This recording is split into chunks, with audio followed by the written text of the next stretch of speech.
This is the occipital bones. It is the flat bones, and it is the most important bones at the occipital region. It is trapezoid in shape, and it is characterized by the foramina magnum. This is the foramina magnum, and it articulates with the cervical spine. The squamous part, this is the squamous part, and this is the condylar part. This is the condylar part, and this is the basilar part. The anatomical points of occipital bones, it is characterized by the foramina magnum, which is present at the bottom of the occipital bones nearer the basilar part.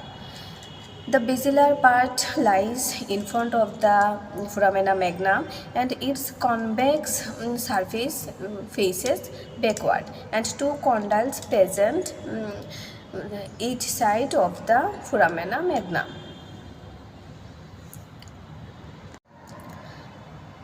The occipital bones has two surfaces. This is the external surface, and this is the internal surface.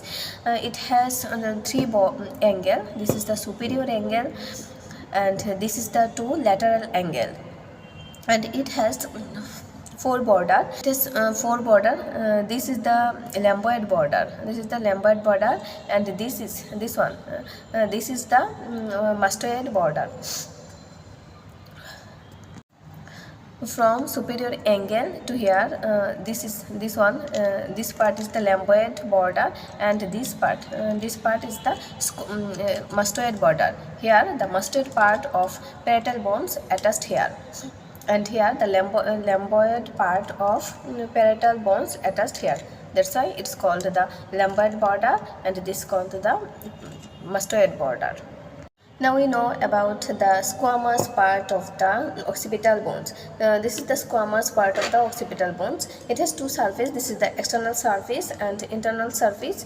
The external surface present a external occipital protuberance. This part is external occipital protuberance, and this more prominent part of external occipital protuberance is called the inion. This is the inion, and the external surface has three lines. This is the highest knuckle line. This is the highest knuckle line.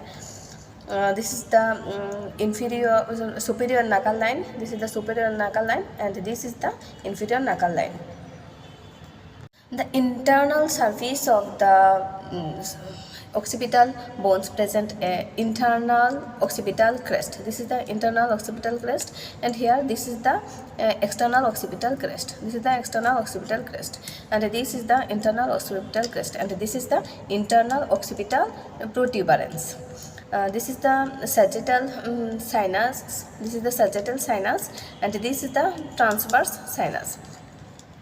The sagittal sinus and the internal occipital crest and the transverse sinus divided the internal surface of the occipital bones in four chambers. This above two chambers, this lower two chambers. Above two chambers present cerebrum with meninges, and below two chambers present cerebellar hemispheres. Now we know about the condylar part. This is the condylar part. This is the condylar part. This is the condylar part. Among the condylar part presents the foramina magnum. This is the condylar part has two surfaces. This is the external surface, and this is the internal surface. In the external surface, the condylar part has two condyles. This is the condyles, two condyles, one and one. This is the two condyles present, and above the condyle has a canal which is called the condylar canal, and inferiorly this is the condylar canal, and below the condyle present a canal which is called the hypoglossal canal. This is the hypoglossal canal, and inferiorly this is the hypoglossal canal. This triangular area known as the Birmian fossa. This is the Birmian fossa. this is the basilar part. This is the basilar part.